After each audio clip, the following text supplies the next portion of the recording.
और बहुत बहुत बहुत आभारी हैं हम आप सभी के। और आप लोगों ने इतना सम्मान और आप सभी का ध्यान जानेंगे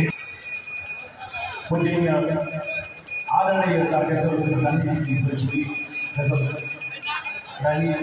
आज जो भोजपुरी का जो दृश्य है, जो स्वरूप है, जो आप लोग सुन रहे हैं, कहीं न कहीं भोजपुरी को बहुत हल्का गाने और देखने वाले लोगों ने किया है। लेकिन हमारे दादी जिनकी गीतों को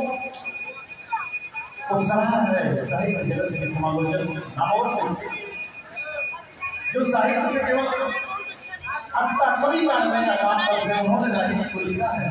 दादी के बारे में तमाम गीतों को सुना है और पुनः मैं दादी जी को सुनाता हूँ। भोजपुरी और इतनी सुंदर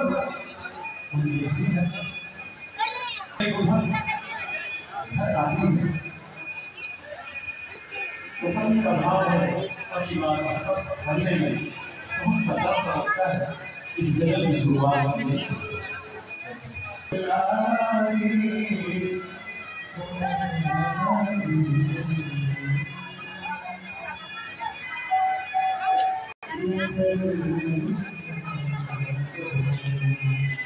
बहुत लागे लगा आगे जाने